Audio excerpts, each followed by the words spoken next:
Bonjour les enfants. Aujourd'hui, j'aimerais vous raconter l'histoire d'un petit garçon qui va sauver sa petite sœur des flammes, aidé de son cheval Providence. Dans une contrée reculée du Pérou, à l'abri d'une yourte, naissait un petit garçon. Les parents, si fiers et si heureux, propageaient la nouvelle à tous les gens de leur communauté. Et, croyez-moi, ils étaient nombreux. Le soir venu, pendant que l'enfant et la maman se reposaient, tous les hommes de la tribu s'activaient en vue de la grande fête qui serait donnée pour la venue au monde du nouveau membre de leur communauté. Et souhaitaient bien sûr la venue d'Ivan. Et oui, c'était son nom, le nom qu'il venait de recevoir, Ivan, comme son père et le père de son père avant lui. Pendant ce temps, dans la plaine, une jument se couchait pour mettre au monde son poulain. La nuit était calme et étoilée, et dans un dernier effort, enfin, il pointa le bout de son nez. La jument n'avait pas remarqué qu'un jeune garçon la surveillait. Son rôle était de prendre soin d'elle et de prévenir le père d'Ivan de la naissance. Il vérifia que la nouvelle petite famille allait bien et partit en courant l'avertir. Très heureux de cette double naissance, il explosa de joie en remerciant le ciel de ces deux merveilleux cadeaux. Dans cette tribu, tous étaient de très bons cavaliers, car il fallait se déplacer à chaque saison, et le cheval était leur seul moyen de locomotion. Ces merveilleux animaux portaient les yourtes démontées, le matériel, les enfants et les adultes. Tous se déplaçaient en caravane.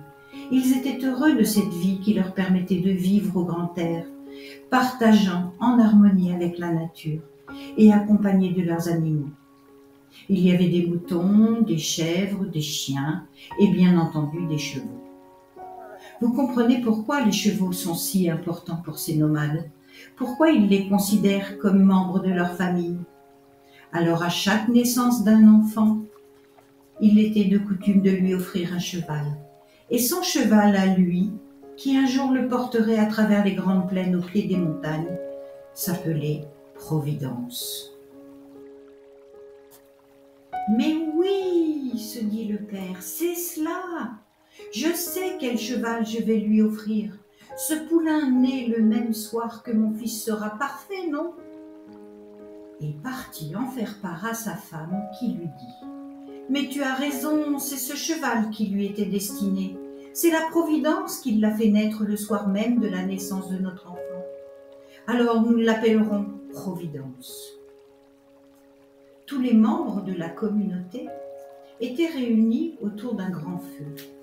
Ils mangeaient et buvaient en chantant, riaient, quand le père d'Ivan annonça à tous ce que lui et sa femme avaient décidé.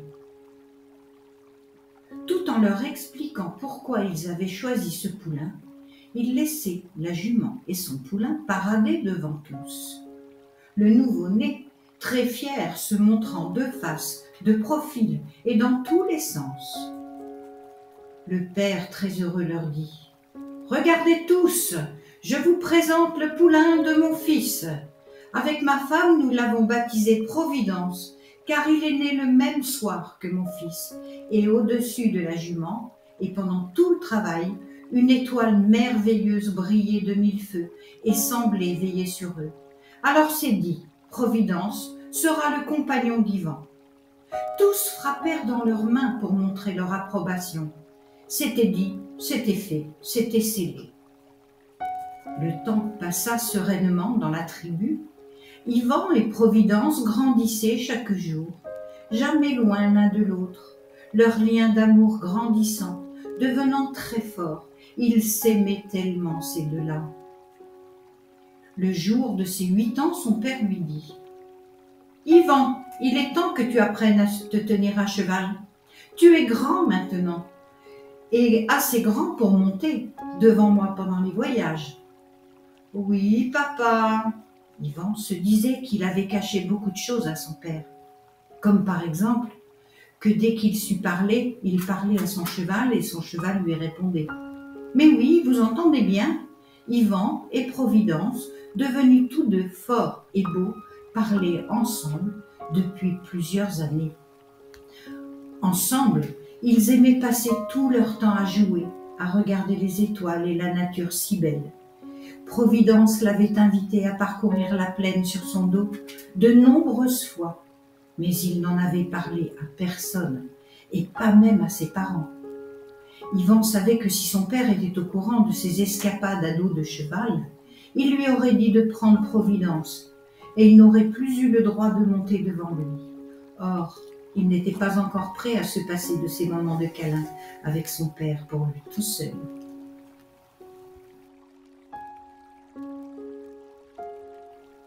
Son père lui dit « Yvan, tu es trop grand maintenant pour monter devant moi sur le cheval. Il te faut ton propre cheval. »« Oui, papa. Demain, nous attraperons Providence et tu le monteras. »« Papa, il faut que je te dise quelque chose. Demain, mon fils, car maintenant, il est tard et tu dois te coucher. Mais papa, demain, mon fils. » Comme chaque nuit, lorsque ses parents dormaient et que tout était calme dans le campement, Yvan sortait doucement de la tente pour retrouver son ami Providence. « Coucou Yvan, coucou mon cheval adoré. Tu as l'air d'être préoccupé ce soir. Regarde comme le ciel est étoilé pourtant. Oui, c'est vrai. Il est très beau. Mais que se passe-t-il? Ton esprit est ailleurs. Ouais, tu sais, le fait que nous parlions ensemble et que nous allions faire des promenades sur ton dos. Oui, eh bien, je n'en ai jamais parlé à personne, même pas à mon père. Oui, et alors? Nous avions dit que cela devait rester notre secret. Eh bien, mon père a décidé demain matin de t'attraper et de me mettre sur ton dos. Ah ouais? Mais n'est-ce pas ce que tu fais depuis longtemps? Tu montes sur mon dos depuis que tu sais marcher. Rien de nouveau là-dedans. Oui, mais papa ne le sait pas. Et s'il sait que je lui ai caché, je serai punie. Et certainement que toi aussi. Et je ne veux pas que l'on te fasse du mal, même pour une punition. Ah, ce n'est que cela qui te tracasse. Allons, ne t'inquiète pas, j'ai une idée. Laisse-moi faire. Je ferai semblant de n'avoir jamais été montée. Accroche-toi un peu plus que d'habitude, car je vais devoir bouger un peu fort pour que cela soit plausible. Tu crois? Oui, je t'expliquerai tout cela demain matin. Et Yvan rentra se coucher sans faire de bruit, à moitié rassuré tout de même. Le lendemain, tout le monde fut réveillé par une panique générale. Au loin, on pouvait voir de grosses colonnes de fumée. Tout le monde courait dans tous les sens. Lorsqu'Yvan sortit de la yourte, il trouva son cheval à la porte qui l'attendait.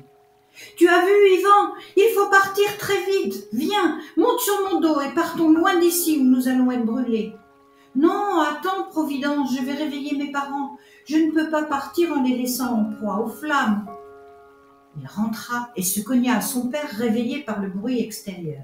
« Mais que se passe-t-il ici? Quel est ce bruit ?»« Papa, vite, vite, la plaine flambe et le feu est presque arrivé à la montagne. » Son père se précipita dehors. Yvan alla jusqu'au lit de sa mère et de sa petite sœur née il y a tout juste 1 an.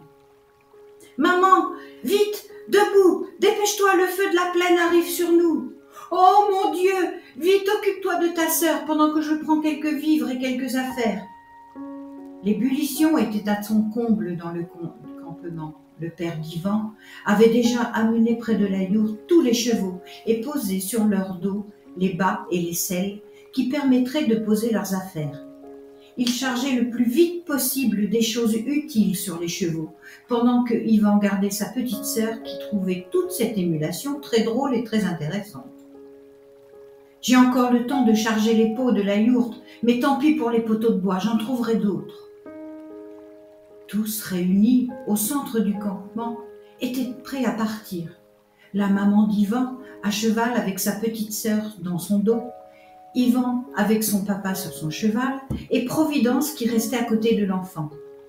Tous se mirent en route. Le feu commençait à les encercler. Et il fallut traverser le tout petit espace qui restait encore entre les flammes. Les chevaux devinrent très nerveux. La jument qui portait la mère d'Ivan et sa petite sœur fit un écart et se cabra par peur des flammes. Ivan vit sa mère tomber à l'arrière et la jument s'enfuir. Sans écouter sa peur, Ivan se mit à crier. « Providence, viens vite, Providence, je suis là !» répondit le cheval. Ivan sauta du cheval de son père, qui n'avait pas vu la chute de sa femme. Il sauta sur le dos de Providence et partit au grand galop vers sa mère. « Maman, monte vite, maman, monte sur Providence !» Sa mère ouvrit la bouche pour dire quelque chose, mais ne dit rien tant la situation était désespérée, car le feu les encerclait maintenant. Ils étaient seuls. Tous les autres avaient déjà passé la barrière de feu. Il fallait agir vite. Sa mère sauta sur le dos de Providence, ne s'apercevant même pas que le cheval ne disait rien. « Passe-moi ta petite sœur !» Ivan la posa dans les bras de sa mère et sauta sur la croupe du cheval qui partait déjà au grand galop. « Vas-y, Providence, sauve-nous !» Tout en galopant, Providence dit « Ne t'inquiète pas, Ivan, je me suis beaucoup entraîné à sauter par-dessus les rochers. Et c'est parti !» cria le cheval en rassemblant tout son corps pour franchir le brasier. « Oui, bravo, mon cheval d'amour, continue, galope, éloigne-nous de toutes ces flammes. » Providence rassembla toutes les dernières forces qui lui restaient et galopa plus vite que le vent, plus vite que les flammes. Ça y est, ils étaient sauvés. Bientôt, ils regagnèrent le groupe qui s'était arrêté pour les chercher. Et tout à la joie des retrouvailles et du récit de la maman d'Ivan, personne n'avait vu Providence se coucher sur le sol. Ivan voulait montrer leur sauveur à tout le monde, et lorsqu'il se retourna et qu'il vit le cheval allongé par terre, il se précipita vers lui. « Qu'as-tu, Providence? Réponds-moi! Réponds-moi, Providence! Qu'est-ce qui se passe ?» Mais Providence avait les yeux fermés. Il semblait plongé dans un profond coma, provoqué sans doute par les douleurs intenses de ses brûlures aux jambes. « Providence, je t'en prie, réveille-toi, reviens à toi, tu ne peux pas m'abandonner, reviens à toi !» cria-t-il, tout en pleurant et en secouant le pauvre animal. Tout le monde s'était regroupé autour de l'enfant et du cheval gisant, et l'on voyait des larmes perler dans leurs yeux. Une faible voix se fit entendre dans sa tête. « Ça va aller, mon frère, ne t'inquiète pas, dit Providence. Je suis brûlée, je souffre beaucoup. Le feu m'a léché les jambes lorsque je l'ai traversé. » Son père, qui avait tout de suite évalué la situation, avait déjà préparé de l'argile, qu'il déposa délicatement sur les plaies du cheval. « Voilà, mon tout beau, nous allons bien te soigner. Nous te devons la vie et crois-moi, nous serons attentifs à tes besoins. » Providence, soulagé par la fraîcheur de l'argile, s'endormit, veillé par l'enfant qui ne le quittait pas une seule seconde. Chaque jour qui suivit cette malheureuse nuit, Ivan posait ses mains sur les blessures de Providence. Tout ce fluide, ce magnétisme qu'il avait dans ses mains soulageait beaucoup les douleurs de l'animal et cicatrisait les plaies. Ivan avait remarqué que lorsqu'il ouvrait son cœur et qu'il posait ses mains sur un animal à soigner, celui-ci ne souffrait plus et se remettait très vite de sa maladie ou de sa blessure, et cela aussi il ne l'avait dit à personne. Après 5 jours de soins, Providence allait beaucoup mieux et reprenait des forces. Aujourd'hui, il avait pu se lever un tout petit moment sur ses jambes et demain, il se sentira assez fort pour faire quelques pas. Après 10 jours de bons soins et de bonne nourriture, le cheval recommençait à galoper dans la plaine. Entre-temps, il raconta à son cheval qu'il avait tout avoué à ses parents, car il avait besoin de comprendre ce qui s'était passé. Il leur avait tout dit, qu'il parlait aux animaux et que les animaux lui répondaient, qu'il avait monté son cheval dès qu'il avait su marcher. Il leur avait dit aussi qu'il soignait les animaux avec ses mains et tout l'amour qu'il ressentait pour eux. Son père lui avait dit « Ivan, tu aurais dû nous en parler. Peut-être aurions-nous eu du mal à te croire, mais cela aurait été honnête de ta part vis-à-vis de nous. »« Oui, papa, je sais. Je suis désolée, mais je ne voulais pas que tu punisses Providence. Moi, je m'en fiche, mais lui non. Il ne le mérite pas. Après tout, c'est moi qui peux te parler, pas lui. C'est moi qui aurais dû te le dire. Et, et puis papa, souviens-toi, je ne voulais t'expliquer quelque chose un jour, mais tu n'as pas voulu m'écouter. Et tu m'as envoyé me coucher. Souviens-toi, c'était la veille de l'incendie. Tu sais cela. C'est ça que je voulais dire. Je voulais tout te raconter. Ah oui, je comprends, effectivement. Je t'avais dit de te taire et d'aller te coucher. Pardonne-moi, mon chéri. J'aurais dû savoir que c'était important d'écouter son enfant. Et le papa ajouta. Et comment vous en vouloir à tous les deux? Vous avez sauvé ta mère et ta petite sœur. Alors je suis prêt à te croire. Si tu me donnes une preuve que tu parles bien avec Providence. Le cheval était toujours derrière le garçon et attendait la réaction du père. Providence, veux-tu venir te placer devant moi? Et le cheval se déplaça devant son ami. Maintenant, veux-tu attraper le bonnet de mon papa avec tes dents? Et le bonnet vola au sol. Maintenant, pousse doucement le dos de papa, s'il te plaît. Et le père fit un bond en avant, poussé par le nez du cheval. Maintenant, stop, c'est bon, j'ai compris. Et je reconnais que tu parles avec ton cheval et qu'il te comprend. Mais papa lui aussi me parle. Regarde, je vais lui demander de reculer de plusieurs pas. Et le cheval recula de plusieurs pas. C'est bon, mon fils, je te crois. Papa, il faut que je t'avoue encore quelque chose. Oui, cette fois je t'écoute, mon fils.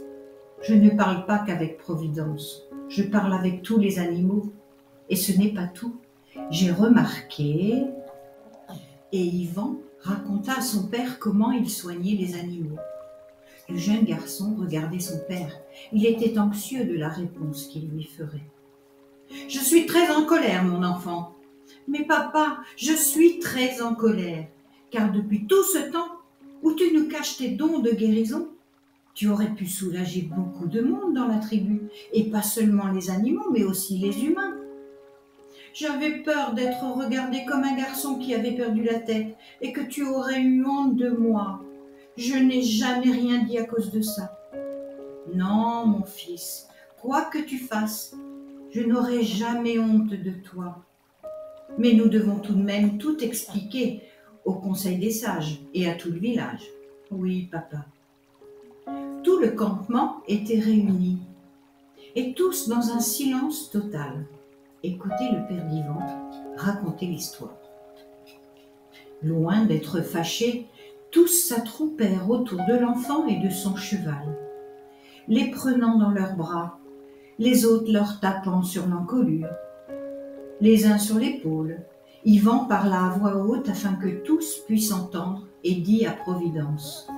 « N'aie pas peur, mon frère, ils sont tous maintenant au courant et viennent nous toucher pour nous dire qu'ils sont heureux d'avoir des êtres comme nous dans leur tribu. »